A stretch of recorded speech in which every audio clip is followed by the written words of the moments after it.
The year was 1986, and one man was so feared, even Nigeria's president had to ask, my friend, where is Anini? That line sums up everything about this story. A taxi driver had become Nigeria's most wanted armed robber.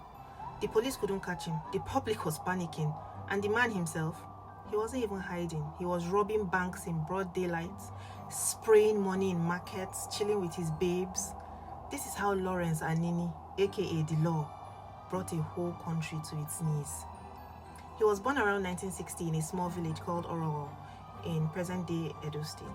He moved to Benin City young, learned how to drive, became a taxi driver. But Anini was not just doing transport, he ran things at that motor park. People called him The Law because once he spoke, it was final, nobody challenged Anini. His transition into crime was quick. He started as a getaway driver for local robbers. But by the early 80s, he had built his own gang because he thought he could do better. Loyal boys ready to ride or die for him. And Anini? Flashy clothes, chain smoker, always high, chasing women, had a deep belief in native charms. He swore that the juju that he had, it made him invisible and invincible. Then came the betrayal that changed everything. Early 1986, 2 of his boys were arrested. So Anini went and bribed the police to destroy evidence. He paid well. But then the police still went ahead and prosecuted those boys. That was betrayal to Anini. The betrayal broke something in him. Now he wasn't just robbing for cash anymore. Now it was personal. From August 1986, Anini unleashed terror. First, his gang robbed a First Bank branch. They took over 10,000 naira in those days and they left blood on the floor. It was a horrible scene. Then 2 police officers tried to stop them at a checkpoint. Anini's boys opened fire. They didn't even waste time. There was no mercy there. Within weeks, they were linked to the death of 11 police officers. Not rumors, these were real bodies. His audacity was wild. They hijacked a Bendel state government vehicle. They robbed a petrol station. Then Anini drove straight to a market and started spraying the stolen money for people to pick, like Robin Hood. The press ran with it, a Robin Hood in Bendel. People cheered, some saw him as a hero. But behind that cash, there was so much violence, so much death. They even snatched the official car of a top police officer, AIG Christopher Omeben. They killed his driver, dumped the body by the road. Nothing was off limits for Anini and his gang. Not banks, not roads, not even police convoys. His gang operated across Bendel, Ondo, and Anambra. Nigerians used to joke that out of the 19 states those days, Anini ruled 3. It got so bad that some police officers stopped wearing uniform in public. An armed robber had the police hiding. Then Anini started playing mind games. He sent letters to newspapers, to victims, to banks. One to New Nigeria Bank. He said, I'll be visiting soon. He even wrote a fake address on the letter. Number 1 million anywhere street, Benin. Another letter, he told the press, tell our president we like him, but we're not happy here in Bendel.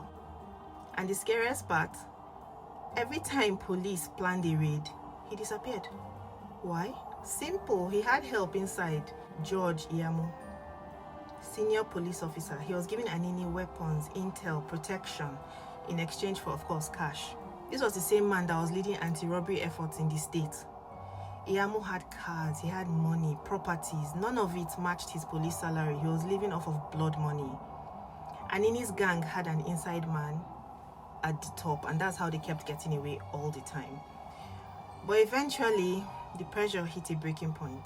Babangida was fed up. He looked his inspector general in the eye and said, my friend, where is Anini?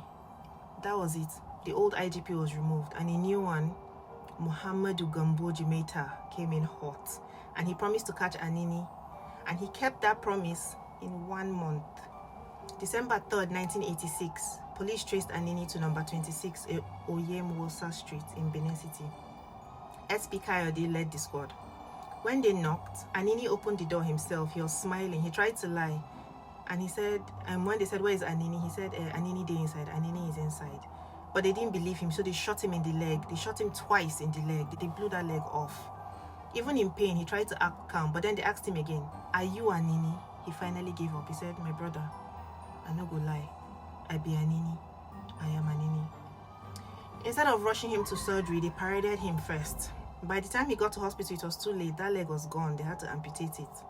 His boys were rounded up. Monday Osumbo. his ruthless second in command, just as bad as Anini, others too. And Iyamu, the policeman, he was arrested and exposed. Everything came out, how he fed Anini police secrets, gave him guns, protected him for money. The trial was fast because Babangida ordered that it should be as quick as possible. They were tried by a military tribunal. Anini, now in a wheelchair, he tried to downplay things. He said he never killed anybody. He said everybody that died, it was Osumbo that killed them. Nobody bought that story. The judge read the sentence. Death by firing squad. And he said Anini will be remembered, but with unblessed memory. Now it's March 29th, 1987. Thousands gathered. People climbed trees to see. Anini was wheeled out. And then he asked for forgiveness from everybody. Then it was done. Firing squad. But the gist didn't end there. It came out that the military governor's wife had sent Christmas gifts to Anini in the hospital. As in, Anini, the famous thief, the governor's wife sent him presents while he was in hospital. It caused serious wahala. Was she sympathizing? How do they know each other? Still a mystery. Iyamu was executed, one of the rare cases where a police officer faced death for aiding criminals. The police force was shaken. Oh my God. Reforms followed quickly. Anini's story became a training manual. Till today, in police colleges, they still study the law. How the law runs circles around the system. And one time, it's remembered that Anini once said that he would die in the market square. In the end, thousands came to watch him go. That prophecy, it low-key came true. Lawrence Anini. Not a hero, not a freedom fighter, just a man who showed what can happen when corruption, fear, and power mix in the wrong hands. Thank you for watching. Please follow for more stories like this.